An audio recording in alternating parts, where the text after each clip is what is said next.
Trump का पाला पड़ा है नरेंद्र मोदी से। मोदी भी इधर तैयार बैठे हैं कि दिखाते रहो टैरिफ बम, इस टैरिफ बम को ही डिफ्यूज कर दूंगा, और वही हो रहा है। ट्रंप के टैरिफ लागू होने से 24 घंटे पहले ही नरेंद्र मोदी ने कुछ ऐसा किया है जो ट्रंप के लिए भी शॉकिंग होगा। ट्रंप के टैरिफ का ऐसा तोड़ निकाला है कि टैरिफ से भारत को झुकाने की ट्रंप की चालें धरी की धरी रह जाएंगी। भारत को झुकाने के लिए ट्रंप ने पहले भारत पर 25% टैरिफ लगाया, जब भारत नहीं झुका तो 25% एक्स्ट्रा टैरिफ ठोक दिया। 20 दिन का टाइम दिया कि भारत प्रेशर में आ जाएगा, लेकिन ऐसा कुछ नहीं हुआ। अब 20 दिन बाद अमेरिका ने भारत पर अतिरिक्त टैरिफ लगाने का नोटिफिकेशन जारी कर दिया है। करीब 12 घंटे के बाद अमेरिका में भारतीय प्रोडक्ट्स पर 25% अतिरिक्त टैरिफ लागू हो जाएगा। अब अमेरिका में भारतीय प्रोडक्ट्स पर कुल 50% टैरिफ लगेगा। पूरी दुनिया में ट्रंप ने सबसे ज्यादा टैरिफ भारत पर लगाया है। इतना टैरिफ तो चीन पर भी नहीं लगा रखा। भारत पर प्रेशर डालने के लिए ट्रंप ने क्या कुछ नहीं किया। टैरिफ, धमकी, मुनीर को लंच, चीन पर नरमी, सब आजमा कर देख लिया भाई ने, लेकिन पीएम मोदी नहीं झुके, ना टैरिफ के प्रेशर में आए, ना रूस से दोस्ती तोड़ी। उल्टे भारत ने अमेरिका को साफ बता दिया कि भारत किससे तेल खरीदेगा यह अमेरिका तय नहीं करेगा। जैसे भारत ने उस वक्त बाइडेन के समय बताया था कि भारत अगर S-400 खरीद रहा है रूस से तो खरीद रहा है, तुम नहीं रोक सकते हमको। अमेरिका को झुकना पड़ा था। भारत को अपने बाजार किस हद तक अमेरिका के लिए खोलने हैं यह ट्रंप तय नहीं करेंगे। आप सोचिए, जिस वक्त ट्रंप के टैरिफ से बचने के लिए कई देश ऑलमोस्ट सरेंडर मोड में ट्रंप को बड़ी बड़ी डील ऑफर कर रहे हैं, उस वक्त भारत ने ट्रंप के टैरिफ के आगे झुकने से इनकार कर दिया। उल्टे खबर तो यह आ गई है कि पीएम मोदी तो ट्रंप का फोन तक नहीं उठा रहे, और यह हम नहीं कह रहे हैं, इंटरनेशनल मीडिया कह रही है कि ट्रंप फोन करते रह गए, मोदी ने जवाब ही नहीं दिया। उसके बारे में आगे बताऊंगा डिटेल से, क्योंकि राहुल गांधी तो कह रहे थे कि ट्रंप का एक फोन आया और मोदी ने सरेंडर कर दिया ऑपरेशन सिंदूर के बाद। लेकिन आप यह भी देखिए कि इधर भारत पर ट्रंप का अतिरिक्त टैरिफ लगने वाला है, उधर पीएम मोदी ट्रंप की टैरिफ का तोड़ निकालने में लगे हैं। लॉन्ग टर्म समाधान पर काम कर रहे हैं। पीएम मोदी भारत को मैन्युफैक्चरिंग हब बनाने में लगे हैं, आत्मनिर्भर बनाने में लगे हैं, भारतीय प्रोडक्ट्स के लिए वैकल्पिक बाजार तलाशने में लगे हैं। रूस और चीन तो पहले ही भारत को ऑफर दे चुके हैं कि अपना प्रोडक्ट हमारे यहां भेज दो भाई, क्या दिक्कत है। ट्रंप के टैरिफ वॉर के बीच पीएम मोदी कुछ ही दिनों में चीन भी जाने वाले हैं। चीन भी पीएम मोदी के स्वागत के लिए गजब तैयारी में जुटा हुआ है, उसके बारे में बताऊंगा। लेकिन पीएम मोदी के चीन जाने से पहले ट्रंप ने नई धमकी दे डाली। यह नई धमकी क्या है? क्या अब भारत का साथ दे रहे चीन को भी ट्रंप ठोकने पर आ गए हैं? कैसे पीएम मोदी ने ट्रंप को आईना दिखाया है? भारत क्या कर रहा है? और कौन सी बड़ी बड़ी मीटिंग्स हो रही हैं इस टैरिफ के लगने के पहले, सब आपको विस्तार से बताऊंगा। पहले एक झलक देखिए।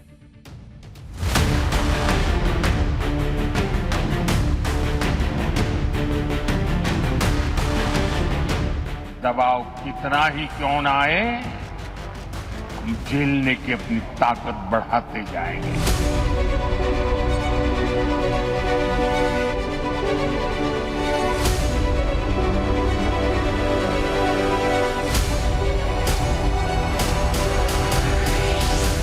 We have incredible cards, but I don't want to play those cards. That would, if I played those cards, that would destroy China.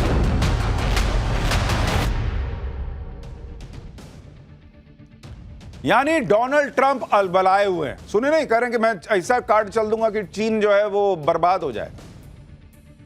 ये उनकी अलबलाहट का नतीजा है। 20 दिन तक उन्होंने इंतजार किया, भारत तो झुका नहीं। ट्रंप टैरिफ का डर दिखा रहे थे, लेकिन वो 50% टैरिफ लगा दें या 500%। नरेंद्र मोदी ने क्लियर कर दिया बॉस कि भारत के हिस्से समझौता नहीं होगा तो नहीं होगा, 50 लगाओ 500 लगाओ, नहीं होगा तो नहीं होगा। ना रूस से दोस्ती टूटेगी, ना अमेरिका की शर्तों पे ट्रेड डील करेंगे। ऐसे दोस्ती होती है कि ये करोगे तो हम तुम्हारे दोस्त हैं, बस ऐसे दोस्ती नहीं होती। भारत के ऐसे तेवर देखकर ट्रंप झल्लाए घूम रहे हैं, क्योंकि दुनिया में बाकी देश तो कह रहे हैं कि हां सर ये कर देता हूं, वो कर देता हूं, अच्छा ऐसा करता हूं, वैसा करता हूं। अकेला भारत है, अकेले नरेंद्र मोदी हैं जिन्होंने ट्रंप की अकड़ का भूत बनाकर छोड़ दिया। दुनिया में इस बात की चर्चा हो रही है कि ट्रंप बार बार पीएम मोदी को फोन करते रह गए, लेकिन नरेंद्र मोदी ने उन्हें भाव ही नहीं दिया। जर्मनी के न्यूज़पेपर फ्रैंकफर्टर आलगेमाइने साइटुंग ने एक रिपोर्ट छापी है, और उस रिपोर्ट में उसने दावा किया है कि डोनाल्ड ट्रंप ने करीब 4 बार फोन पर पीएम मोदी से बात करने की कोशिश की, लेकिन पीएम मोदी ने ट्रंप से बातचीत ही नहीं की। रिपोर्ट में दावा किया गया है कि कुछ हफ्तों में ट्रंप ने 4 बार पीएम मोदी से बातचीत करने की कोशिश की, लेकिन हर बार पीएम मोदी ने फोन पर बात करने से इनकार कर दिया। अखबार ने दावा किया कि मोदी की तरफ से लगातार बातचीत से इनकार करना उनकी गहरी नाराजगी और उनकी सोची समझी रणनीति दोनों को दर्शाता है। अखबार ने लिखा कि डोनाल्ड ट्रंप ने अपनी यूजुअल टैक्टिक्स का इस्तेमाल कर दूसरे देशों को परेशान किया, लेकिन पीएम मोदी इस प्रेशर में नहीं आए। जर्मन अखबार ने अपनी रिपोर्ट की headline the, Trump calls but Modi doesn't answer, यानी ट्रंप कॉल करते रह गए मगर मोदी ने जवाब ही नहीं दिया। अखबार ने यह भी बताया कि ट्रंप ने वियतनाम के साथ यही खेल किया था। ट्रेड डील तय होने के बाद वियतनाम के नेता को फोन किया और डील की शर्तें बदलवा डाली और बिना कुछ फाइनल हुए सोशल मीडिया पर इसका ऐलान कर दिया। अखबार ने दावा किया कि पीएम मोदी ट्रंप के इस जाल में फंसना नहीं चाहते। यानी नरेंद्र मोदी का हिसाब क्लियर है कि कायदे से बात करोगे तो दोस्तों वाली बात होगी। मुनीर को लंच करा दूंगा, साथ में फोटो नहीं खिंचाओगे तो अलबला के ये कर दूंगा वो कर दूंगा, मैंने सीज फायर कराया, मैंने ये कर दिया वो कर दिया। ये अलबलाए दोस्तों से भारत दोस्ती नहीं करता भाई। कायदे में रहो, तुम फायदा अपना देखना चाहते हो, अच्छी बात है, लेकिन उसका एक तरीका है ना। दोस्त बोलते हो और फिर कहोगे कि तुमको नीचा दिखा के हम दोस्ती निभाएंगे, ये भारत में नहीं चलता। नरेंद्र भाई, ये भारतीय मीडिया नहीं बोल रही है, ये जर्मनी की मीडिया बोल रही है कि 4 बार ट्रंप ने ये टैरिफ लगाने के बाद मोदी को फोन किया, मोदी ने कहा नहीं, बात ही नहीं करनी चाहता। यानी नरेंद्र मोदी का मैसेज क्लियर है, ट्रंप को जो करना है वो करे, भारत को जो करना है भारत वही करेगा। अगर अमेरिका को भारत की जरूरत नहीं है तो भारत को भी अमेरिका के पीछे पीछे घूमने का कोई शौक नहीं। भारत के पास दूसरे विकल्प भी हैं। पुराना दोस्त रूस है और भारत की दोस्ती के लिए इस वक्त चीन बिछा पड़ा है। जापान के बाद पीएम मोदी चीन के दौरे पर जाएंगे। चीन में पीएम मोदी के स्वागत की गजब तैयारियां चल रही हैं। पीएम मोदी 30 अगस्त और 1 सितंबर के बीच चीन में एससीओ सांघाई कोऑपरेशन ऑर्गेनाइजेशन की मीटिंग में हिस्सा लेंगे। इस मीटिंग को खास बनाने के लिए चीन जबरदस्त तैयारी कर रहा है, क्योंकि एक ऐसा मौका है जब पीएम मोदी रूस के राष्ट्रपति पुतिन समेत 20 देशों के नेता चीन में होंगे। जब एससीओ के मंच पर भारत, रूस और चीन के नेता एकजुट होंगे तो इस शक्ति प्रदर्शन का सीधा मैसेज ट्रंप को जाएगा।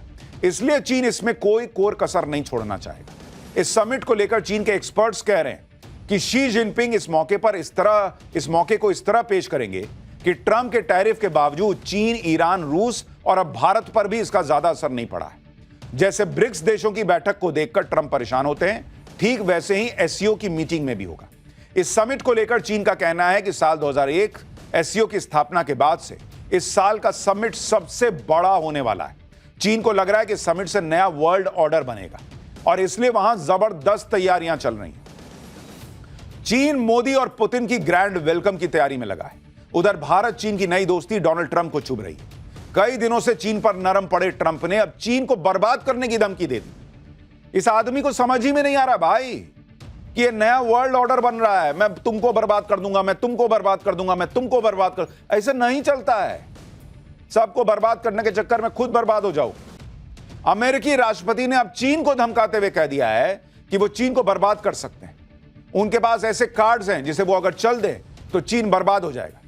सुनिए एक बार भाई साहब को, फिर बताऊंगा ट्रंप चीन पर इतना भड़के हुए क्यों। We're going to have a great relationship with China. I mean, it's happening. You see it. It's happening. They have some cards. We have incredible cards, but I don't want to play those cards. That would, if I played those cards, that would destroy China. I'm not going to play those cards. Trump का चेहरा, उतरा हुआ चेहरा बता रहा है कि उनके बातों का कॉन्फिडेंस खत्म होता जा रहा है। कह रहे हैं कि हमारा चीन से अच्छा रिश्ता चल रहा है, लेकिन मेरे पास ऐसे कार्ड्स हैं कि चल दूं तो चीन बर्बाद हो जाएगा। मैं वो कार्ड चलना नहीं चाहता। तो जिसका अच्छा रिश्ता चलेगा वो धमकी देगा। ये धमका ना रहे हो आप चीन को। चीन पर ट्रंप के गुस्से की वजह रेयर अर्थ मैग्नेट्स है, जिस पर चीन का वर्चस्व है। ट्रंप धमकी दे रहे हैं कि अगर चीन ने अमेरिका को पर्याप्त मात्रा में मैग्नेट्स की सप्लाई नहीं की तो वो चीन पर 200% टैरिफ लगा देंगे। ये वही ट्रंप है जिन्होंने 12 अगस्त को ही चीन पर अतिरिक्त टैरिफ को 90 दिन के लिए टाल दिया था, लेकिन अब चीन को 200% टैरिफ की धमकी दे रहे हैं। वो भी तब जब पीएम मोदी चीन जाने वाले।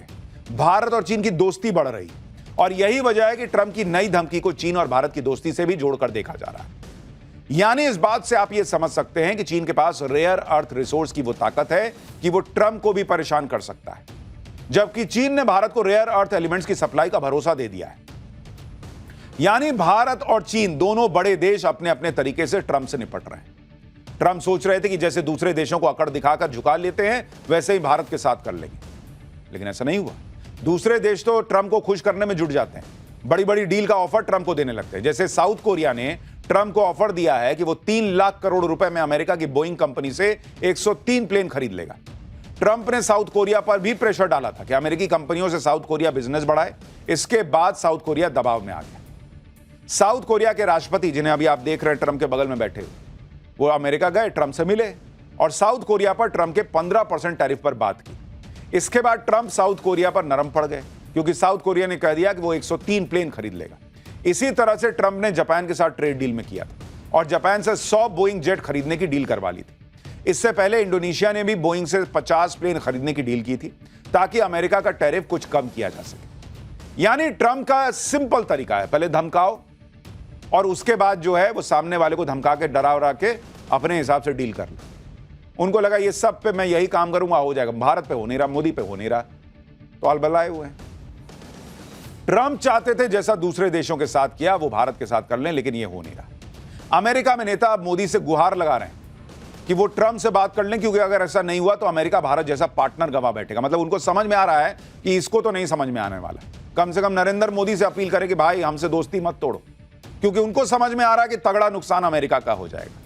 अमेरिका की दिग्गज नेता निक्की हेली ने कहा है कि भारत को रूसी तेल के मुद्दे पर राष्ट्रपति ट्रंप की बात को गंभीरता से लेना चाहिए। निक्की हेली ने कहा कि भारत को व्हाइट हाउस के साथ मिलकर जल्द समाधान निकालना चाहिए। यह बात उन्होंने दोहराई कि चीन का सामना करने के लिए अमेरिका को भारत जैसे दोस्त की जरूरत है। यानी वो बार बार ट्रंप को भी याद दिला रही हैं कि भाई भारत को मत छोड़ो। लेकिन वैसे आप देखिए कि यह बात भी गजब ही है। यूक्रेन युद्ध रोकना है तो भारत पर टैरिफ लगा दो, चीन को काउंटर करना है तो भारत को साथ ले लो। यानी हर बात में अमेरिका को भारत की जरूरत है, उसे मानता भी रहा है वो। रूस के तेल खरीदने पर अमेरिका भारत को ज्ञान दे रहा है, लेकिन आप देखिए कि खुद अमेरिका क्या कर रहा है। अमेरिका और रूस के बीच एनर्जी डील को लेकर बातचीत हो रही है। इस बातचीत से यह उम्मीद भी बढ़ी है कि रूस अपने एलएनजी प्रोजेक्ट्स के लिए अमेरिका से उपकरण खरीद सकता है। इससे पहले यह खबर भी आई थी कि अमेरिका रूस से nuclear powered ice breaker vessels भी खरीद सकता है। दावा है कि इन डील पर तब बातचीत शुरू हुई जब ट्रंप ने इसी महीने अपने विशेष दूत स्टीव विटकॉफ को रूस भेजा था पुतिन से मिलने के लिए। यानी इधर अमेरिका खुद रूस से डील करने में लगा है और भारत से कह रहा है कि तुम व्यापार मत करो। भारत के खिलाफ ट्रंप की टैरिफ वाली जंग की कल से आधिकारिक शुरुआत हो रही है, तो इधर भारत भी मुकाबला करने के लिए तैयार है। पीएम मोदी के पास भी विकल्पों की कमी नहीं है। जैसे पहला विकल्प, अगर अमेरिका अपने बाजार बंद करेगा तो भारत नए बाजारों की तलाश करने में जुटा हुआ है। दूसरा विकल्प, रूस ने भारतीय प्रोडक्ट्स के लिए अपने बाजार खोलने का ऑफर दिया है। भारत अपने प्रोडक्ट्स रूस के बाजार में बेच सकता है। ऐसा करके रूस के साथ जो ट्रेड इंबैलेंस है उसे भी ठीक किया जा सकता है। तीसरा विकल्प, अगर अमेरिका ऐसे ही अड़ा रहा तो भारत भी जवाबी कार्रवाई कर सकता है। वो भारत में बिकने वाले अमेरिकी प्रोडक्ट्स पर अतिरिक्त टैरिफ लगा सकता है। साल 2019 में भारत ने ऐसा किया था। चौथा विकल्प, ट्रंप के टैरिफ वाले प्रभाव को कम करने के लिए भारत प्रभावित सेक्टर्स को सब्सिडी दे सकता है, आर्थिक मदद दे सकता है। नरेंद्र मोदी कल ही कह चुके हैं कि प्रेशर चाहे कितना आ जाए उस प्रेशर को हम सहन कर लेंगे। एक बार पीएम ने क्या कहा था वो सुनिए, फिर आपको कल से जो टैरिफ बढ़ेगा उसका इंपैक्ट बताऊंगा और आज नरेंद्र मोदी किसका हाथ पकड़कर चले कि ट्रंप का बीपी लो होगा वो भी दिखाऊंगा। दुनिया में आर्थिक स्वार्थ वाली राजनीति सब कोई अपना करने में लगा है, उसे हम भली भांति देख रहे हैं। दबाव कितना ही क्यों ना आए, हम झेलने की अपनी ताकत बढ़ाते जाएंगे। देखिए, ऐसा भी नहीं है कि 50% टैरिफ का भारत पर चुन्नू सा भी असर नहीं पड़ेगा। असर पड़ेगा, लेकिन पीएम मोदी टैरिफ के असर को कम करने के लिए लगातार कोशिश कर रहे हैं। आपको बताता हूं कि 50% टैरिफ का कहां कितना असर पड़ेगा। अमेरिका में भारत के जो प्रोडक्ट्स एक्सपोर्ट किए जाते हैं उसमें अगर आप देखिएगा कि क्या 50% टैरिफ का असर पड़ेगा तो मैं आपको बताता हूं। और भारत ऐसा नहीं है कि हाथ पे हाथ धरे बैठा है। 50% टैरिफ का असर कहां पड़ेगा वो देखिए। एक तो है टेक्सटाइल एंड अपैरल, इस पर असर पड़ेगा और इस पर हाई इंपैक्ट पड़ेगा, क्योंकि ये बड़ी तादाद में अमेरिका जाता है। इसके अलावा है झींगा, श्रिम्प्स, उस पर असर पड़ेगा और ये भी हाई पड़ेगा, क्योंकि झींगा भी बड़ी मात्रा में भारत एक्सपोर्ट करता है अमेरिका को। ऑर्गेनिक केमिकल, इस पर कितना असर पड़ेगा? इस पर भी हाई पड़ेगा। ये सारे हाई वाला आपको बता रहा हूं। लेदर और फुटवेयर, लेदर एंड फुटवेयर, जो चप्पल वगैरह आप बना के भेजते हैं, उस पर भी हाई असर पड़ेगा, क्योंकि ये भी भारत जो है वो सप्लाई करता है। डायमंड और जो गोल्ड ज्वेलरी है, उस पर भी हाई असर पड़ेगा, क्योंकि ये भी भारत बड़ी तादाद में वहां भेजता है। गाड़ियां और उसके पार्ट्स, इस पर मॉडरेट इंपैक्ट पड़ेगा। फार्मास्यूटिकल पे लो इंपैक्ट पड़ेगा, पेट्रोलियम प्रोडक्ट पर भी लो इंपैक्ट पड़ेगा। अब पीएम मोदी ऐसे देशों से डील करने की कोशिश में है जिससे अमेरिकी मार्केट से होने वाले नुकसान की भरपाई की जा सके। ट्रंप के टैरिफ वॉर के बीच पीएम मोदी 29 और 30 अगस्त को जापान भी जाने वाले हैं। पीएम मोदी का जापान दौरा भी ट्रंप के टैरिफ वार की जो धार है उसको कम करने वाला होगा, क्योंकि ऐसी खबरें हैं कि भारत और जापान के बीच बड़ी डील होने वाली है। जापान अगले 10 सालों में भारत में करीब 6 लाख करोड़ रुपए का बड़ा निवेश करने वाला है। दावा है कि पीएम मोदी के जापान दौरे के वक्त इसका ऐलान होगा। यह निवेश जापानी कंपनियों को आर्टिफिशियल इंटेलिजेंस और सेमीकंडक्टर जैसे सेक्टर्स के विस्तार में मदद करेगा। इतना ही नहीं, जापान टेक्नोलॉजी के क्षेत्र में टैलेंटेड लोगों की कमी को पूरा करने के लिए भारतीय प्रोफेशनल्स की भर्तियों को भी दोगुना करेगा।